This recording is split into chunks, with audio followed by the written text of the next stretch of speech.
प्रभु यीशु मसीह के नाम में आपको अनुग्रह, शांति और आशीष मिले। एक बड़े शख्स थे, शायद राजनेता थे, जिनका नाम था सर लेनार्ड वुड। और ज़्यादातर सर इंग्लैंड में लगाते थे।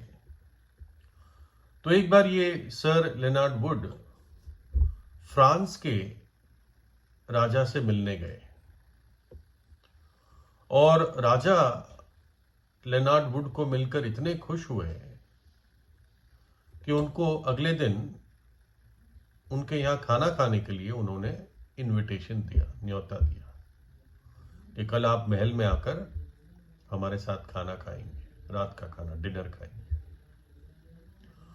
और सर लेनार्ड महल में गए अगले दिन और भी लोगों को शायद बुलाते होंगे ऐसे शाही डिनर्स पे। सिर्फ एक ही मेहमान नहीं, और भी मेहमान होते होंगे, ऐसा लगता है। तो राजा ने जब लेनार्ड वुड को देखा तो उन्होंने कहा कि अरे सर लेनार्ड, मैं तो आपको सोच रहा था कि आप आएंगे नहीं, आप कैसे आ गए? मुझे आशा नहीं थी। तो सर लेनार्ड ने अचंबा पाकर पूछा, लेकिन महाराज, आपने तो मुझे कल न्योता दिया था। तो राजा ने कहा, हाँ मैंने न्योता तो दिया था, लेकिन आपने कोई जवाब नहीं दिया दिन में। मतलब आज के दिन में आपने कोई जवाब नहीं दिया। क्योंकि एक तरीका होता है जिसे RSVP कहते हैं, यानी अगर आपको कोई इनविटेशन देता है तो आप जवाब देते हैं कि हाँ मैं पहुंचूंगा। RSVP, रिस्पोंडे सिल वू प्ले, फ्रेंच वर्ड है। तो राजा ने कहा, क्योंकि आपने मेरे न्योते का कोई जवाब नहीं दिया तो मैंने सोचा आप नहीं आएंगे। तो सर लेनार्ड वुड ने एक बहुत ही महत्व का वाक्य बोला। उसने ये कहा कि एक राजा के न्योते को जवाब नहीं दिया जाता है, एक राजा के न्योते की सिर्फ आज्ञा मानी जाती है। मेरे पास आपका न्योता आया तो इसमें मेरे पास कोई अपनी इच्छा नहीं है। अगर आपने बुलाया है तो अवश्य रूप से मैं आज्ञा मानकर आता ही। तो इस घटना से एक बहुत बड़ा सबक हमें मिलता है। बाइबल प्रभु यीशु मसीह को राजाओं का राजा और प्रभुओं का प्रभु करके प्रकट करती है। प्रभु यीशु ने स्वर्ग जाने से पहले, अपने क्रूस की मृत्यु और पुनरुत्थान के बाद, अपने शिष्यों से बताया कि मेरा वचन जाकर पूरी दुनिया में बताओ। पापों से प्रायश्चित करना और मेरे नाम में उद्धार का संदेश ये पूरे जगत में प्रचार करो,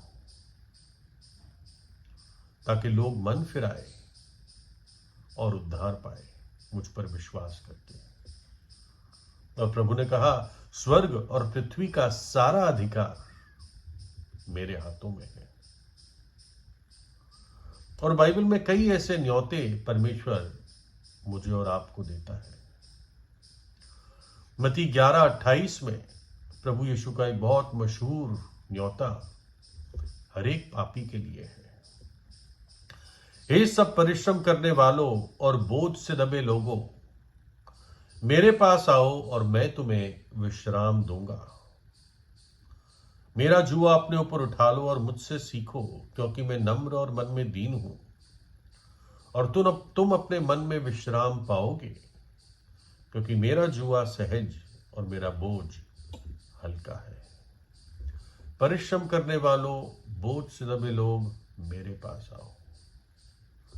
फ्रांस के राजा ने तो एक बड़े आदमी को बुलाया, लेकिन प्रभु यीशु मसीह हर एक पापी को बुलाता है, जो बोझ से, पाप के बोझ से दब चुका है, जो संसार के बोझ से, कर्जों के बोझ से, पता नहीं कौन सी विपत्ति की बोझ से कई सारे लोग दुनिया में दबे हुए हैं। प्रभु यीशु कहता है मेरे पास आओ, मैं तुम्हें विश्राम दूंगा, मैं तुम्हारे जीवन का हल दूंगा। यीशु ही इस जीवन की आशा है। कलवरी के क्रूस पर प्रभु यीशु ने मेरे और आपके बोझ को, पाप के बोझ को अपने ऊपर उठा लिया, अपने कांधों पर, और वहीं हमारे लिए दुख सहा, अपना पवित्र लहू बहा दिया। उसका शरीर हमारे पापों के लिए तोड़ दिया गया और आज वो हमें न्योता देता है। यूहन्ना 7:37 में फिर पर्व के अंतिम दिन जो मुख्य दिन है, यीशु खड़ा हुआ और पुकार कर कहा, ऊंचे शब्द से कहा, यदि कोई प्यासा हो तो मेरे पास आकर पिए। यदि कोई प्यासा हो तो मेरे पास आकर पिए। जो मुझ पर विश्वास करेगा, जैसा पवित्र शास्त्र में आया है, उसके हृदय में से जीवन के जल की नदियां बह निकलेगी। जो प्यासा है, जो इस संसार में असंतुष्ट है, परेशान है, मकसद नहीं है, प्रभु कहता है मेरे पास आए जो प्यासा है। और पवित्र शास्त्र का यह वचन है कि जो प्रभु यीशु पर विश्वास करेगा, उसके हृदय से जीवन की नदियां,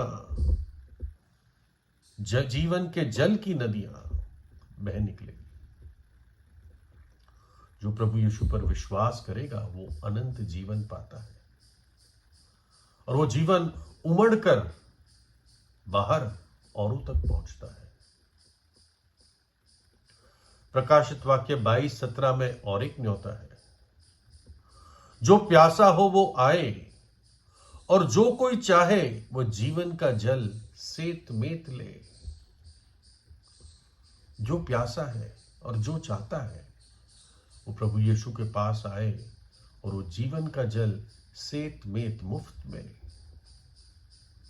प्रभु यीशु जो उद्धार देता है, पापों की क्षमा देता है, अनंत जीवन देता है, वो मुफ्त में देता है। उसकी सारी कीमत उसने अपने दुखों के द्वारा क्रूस पर चुका दी। यशाया 1:18 में प्रभु कहता है, आओ हम आपस में वाद विवाद करें। यहां पर भी एक न्योता है, आओ हम आपस में वाद विवाद करें। तुम्हारे पाप चाहे लाल रंग के हो तो भी वे हीम की नाई उजले हो जाएंगे, और चाहे अर्गवानी रंग के हो तो भी वे ऊन के समान श्वेत हो जाएंगे। यदि तुम आज्ञाकारी होकर मेरी मानोगे तो इस देश के उत्तम से उत्तम पदार्थ खाओगे। प्रभु कहता है कैसे भी पाप क्यों ना हो, अगर सच्चा पश्चाताप है तो प्रभु यीशु कहता है मेरे पास आओ, मैं तुम्हें धो दूंगा, अपने पवित्र लहू से तुम्हें धोकर ऊन से भी अधिक, हीम से भी अधिक श्वेत कर दूंगा, क्योंकि यीशु का लहू हमें सब पापों से शुद्ध करता है। जब संसार पर भयानक जल प्रलय आने वाला था तो परमेश्वर ने नूह को, जो केवल एक खरा व्यक्ति उस पीढ़ी में था, धर्मी जन था, परमेश्वर के साथ साथ चलता था, नूह को प्रभु ने कहा तू एक ऐसा जहाज बना जिसमें तू और तेरा घराना जाएगा, सारे प्राणी के जोड़े जाएंगे, पक्षी के, रेंगने वाले कीड़ों के, जंतु के, ताकि वो सुरक्षित रहे, और मैं पूरी दुनिया पे जल प्रलय भेजूंगा।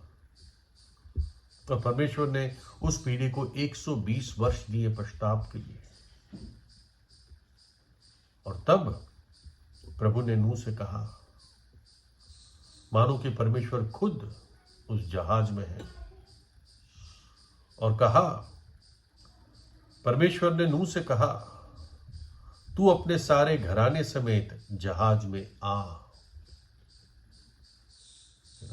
जो बुनियादी अनुवाद है उसमें लिखा है तू अपने घराने समेत जहाज में आ। क्योंकि मैंने इस समय के लोगों में से केवल तुझी को अपनी दृष्टि में धर्मी देखा है। और केवल वो परिवार बचा, नूह, उसकी पत्नी, 3 बेटे, उनकी पत्नियां। हम उसी के वंश है, उन 3 बेटों के। पूरी पृथ्वी की जो आज भीड़ है ना? और ऐसे ही एक भयानक दंड अब संसार पर आने वाला है, जिसको बाइबल महाक्लेश कहती है। और परमेश्वर का क्रोध इस पृथ्वी पर उंडेला जाएगा, भयानक समय होंगे। और प्रभु आज कहता है कि मेरे पास आओ, मैं तुम्हें विश्राम दूंगा। प्रभु यीशु का नाम एक ऊंचा गुम्मट है, एक स्ट्रॉन्ग टावर है। धर्मी जन उसमें जाकर छिपकर सुरक्षा पाता है। तो इसलिए इस राजाओं के राजा और प्रभुओं के प्रभु के न्योते को एक्सेप्ट करे, ग्रहण करे नम्रता के साथ। ऐसा ना हो एक दिन आप द्वार खटखटाते रह जाए और प्रभु अंदर से कहेगा, चले जाओ, मैं तुम्हें नहीं जानता, हे कुकर्म करने वालों। ये समय है कि मनुष्य पश्चाताप करके प्रभु यीशु पे विश्वास कर ले। वो मृतकों में से जी उठा, जिंदा परमेश्वर है, जीवित है, अनंत काल तक, युगान युग तक जीवित है। ऐसे प्रेमी प्रभु का न्योता कैसे इनकार कर सकते हैं। प्रभु यीशु आपको आशीष दे।